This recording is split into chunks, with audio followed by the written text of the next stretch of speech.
मियाँ बीवी में तल्ख कलामी हुई। कोई घरेलू वजह थी जो हर घर में हर रोज होती रहती है। दोनों का एक बेटा भी था। साबिर ने अपनी बीवी जोया को गाली दी।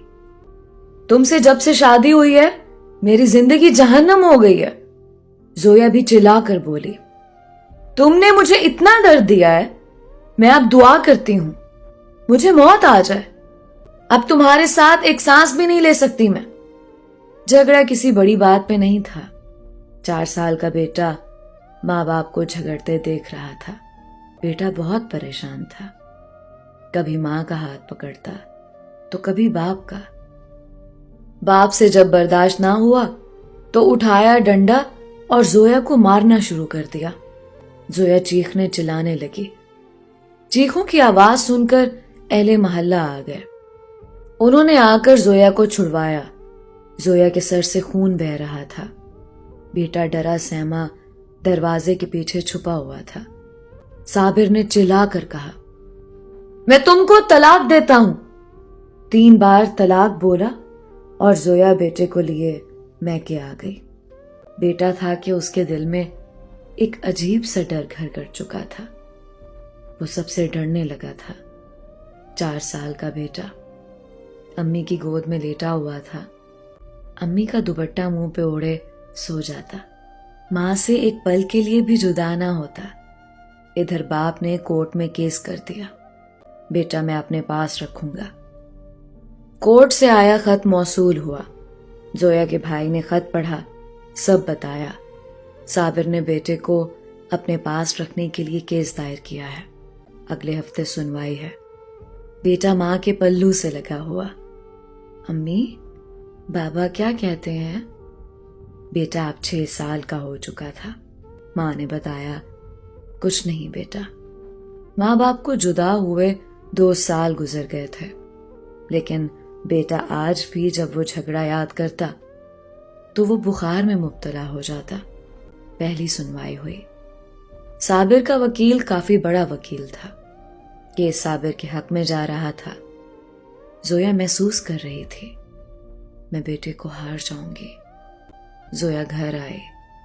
अजान मां से कहने लगा, हम क्यों अब्बू के पास जाते हैं? वहां अब्बू मुझे कह रहा था तेरी अम्मी गंदी है, उसके पास ना रहो।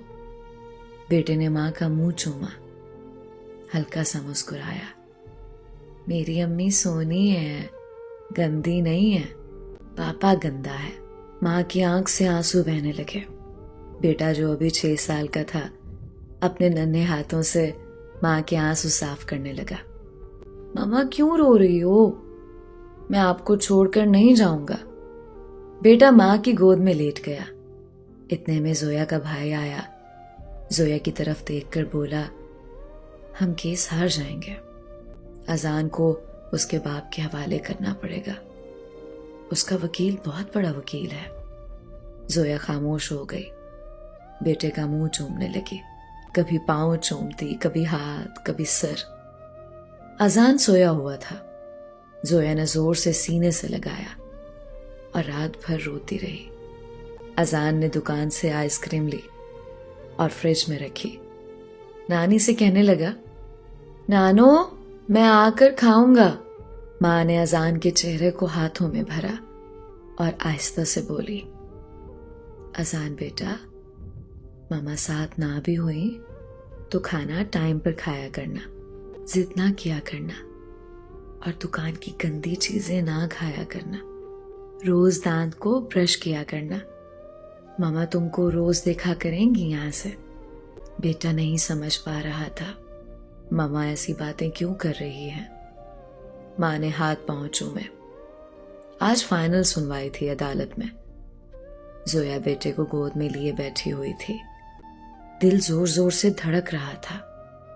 ख्याल यही था, काश मैं बर्दाश्त कर लेती, आज बेटे से जुदा ना होती, बेटे की खातिर खामोश रहती। इधर कार्रवाई शुरू हुई। जज साहब ने लिखा फैसला सुनाया। तमाम दलील सुनने के बाद हम इस नतीजे पर पहुंचे हैं कि बेटा अपने बाप के साथ रहेगा। फैसला सुनते ही माँ का कलेजा फट गया। माँ बेहोश होकर गिर गई। बाप आगे बढ़ा, बेटे को उठा लिया।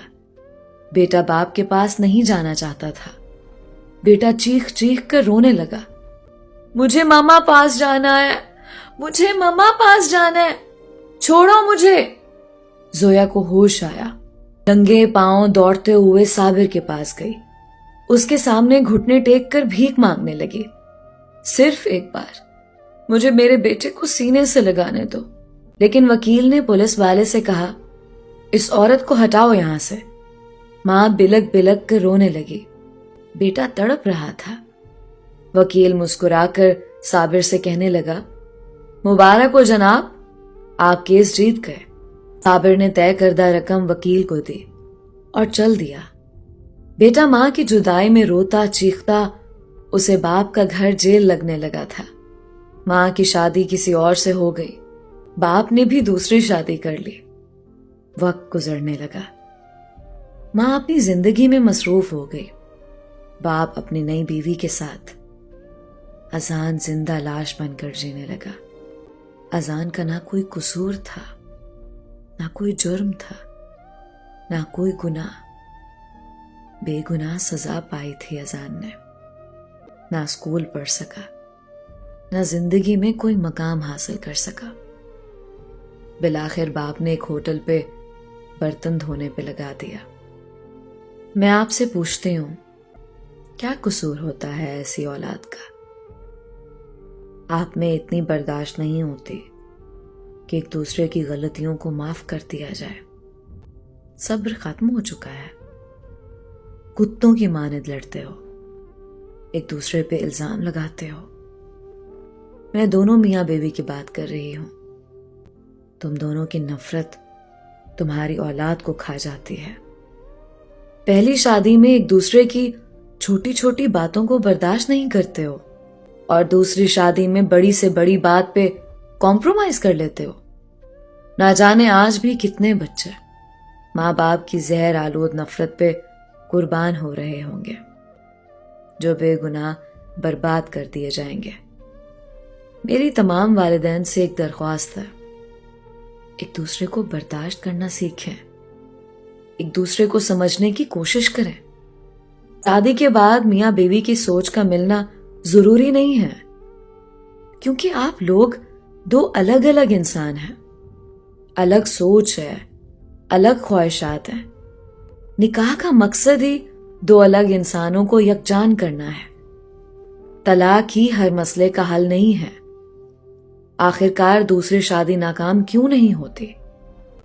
इसकी वजह क्या हो सकती है? तो मैं बताती हूं आपको। दूसरी शादी इसलिए नाकाम नहीं होती कि उस वक्त हम सब्र करना सीख जाते हैं, बर्दाश्त करना सीख जाते हैं, एक दूसरे की गलती को इग्नोर करके आगे बढ़ जाते हैं। अगर ऐसा ही पहली शादी में किया हो तो औलाद खाक ना हो। ये कहानी सुनकर अगर किसी ने अपनी औलाद को खाक होने से बचा लिया तो मेरा मकसद मुकम्मल हो जाएगा।